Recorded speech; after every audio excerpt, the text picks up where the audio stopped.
wa'lam anna laka salasata ahwal, ketahuilah bahwasannya kamu itu memiliki 3 keadaan. Halatun lam takun fiha syai',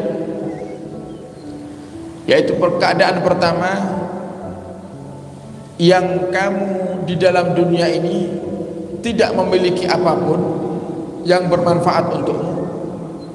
Wa halatun la takunu fiha masyahidan lid dunya, dan keadaan di mana kamu akan menyadari bahwa duniamu tidak seberapa manfaat untukmu.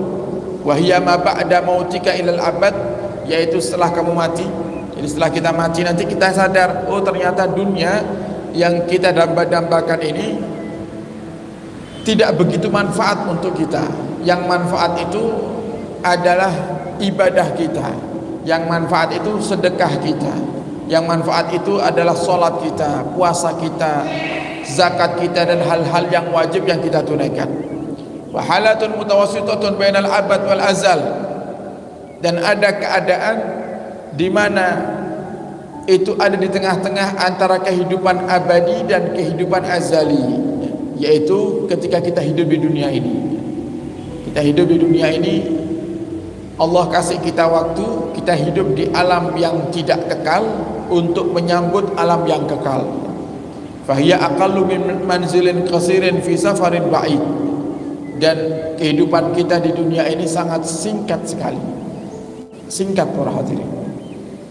Bagaimana banyaknya daripada kematian-kematian yang terkadang itu sebagai contoh, Allah jadikan contoh untuk kita, tapi yang masih saja kita tidak sadar, ya. Yang sering kita itu beranggapan, oh kalau sehat insya Allah saya jauh dari kata mati, padahal tidak. Oh kalau saya masih muda, saya mungkin masih jauh umurnya, nanti paling tua saya bakal mati. Ternyata banyak orang yang masih muda mati, sehat, bahkan tidak ada penyakit dalam tubuhnya, tiba-tiba meninggal ada. Nah, ini menunjukkan kalau kehidupan dunia itu singkat para hadirin. Nah, dan ini Imam Haddad sudah jelaskan, dikatakan al-mautu atin an qarib, kematian itu datangnya sebentar lagi, tidak terasa. Bahkan terkadang di saat kita ini sudah mendekat dengan kematian, kita semakin kita kadang tidak sadar, semakin kita ini kadang dilupakan daripada kematian dan sibuk ngurusi dunia, padahal besok Allah sudah takdirkan kita mati. Al-mautu atin an qarib kullun lahu minhu nasib, setiap manusia yang hidup di dunia ini pasti akan mendapati yang namanya kematian. Tidak ada satupun yang bisa menghindar dari kematian. Sehingga Sayyidina Ali karamallahu wajhah, beliau pernah mengatakan ada 2 hal yang tidak bisa dihindari oleh manusia di dunia ini. Yang pertama adalah kematian. Tidak ada satupun dari kita yang bisa menghindari kematian. Yang kedua yang tidak bisa dihindari oleh manusia di dunia ini adalah omongan orang. Maunya dengan baiknya luar biasa, dipanggah tetap akan ada orang yang tidak suka dengan kita, tidak suka dengan panjenengan. Sehingga bukti keikhlasan hati kita di saat kita menjadi hamba Allah yang baik adalah kita tidak peduli dengan apa yang diomongkan oleh manusia. Yang penting apa yang kita lakukan sudah menjadikan Allah ridha kepada kita. Dan itulah manusia. Jadi tidak ada satupun manusia yang bisa menghindari kematian dan bisa menghindari daripada omongan orang. Baik diomongi, tidak baik apalagi. Jadi yang penting kita menjadi orang yang baik, tidak usah mikiri omongan orang. Qala sallallahu alaihi wasallam, Rasulullah bersabda, "Mali walid dunya." Apalah diriku ini dengan dunia, kata Rasulullah.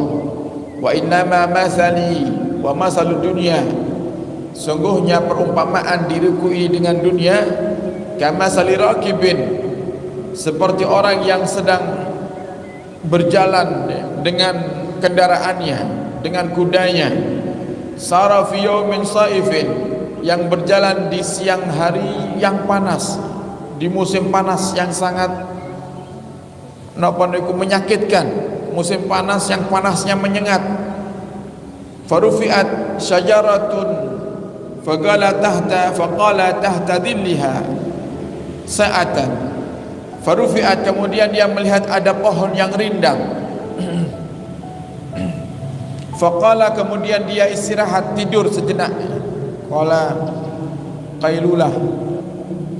Ada tidur itu ada namanya masing-masing kalau dalam bahasa Arab itu para hadirin.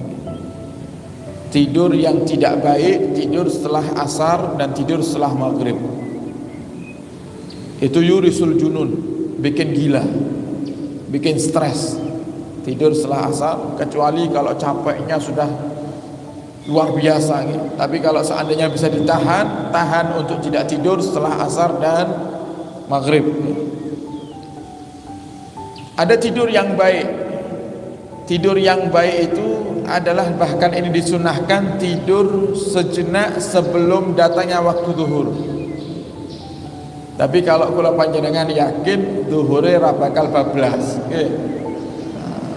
jenengan jam 11 tidur, jam 10 misalnya tidur, ternyata bangun-bangun jam 4 sore, maka lebih baik jenengan tidak tidur, nunggu sholat zuhur kemudian baru tidur. Jadi kalau kita kepingin mengamalkan sunnah, ada tidur yang namanya qailulah, sebentar, tidurnya sebentar. Jadi di sini tulisannya mirip, ada bahasa Arab itu qala yang artinya berkata. Tapi di sini yang dimaksud Nabi bukan qala berkata, tapi qala tidur sejenak, tidur sebentar.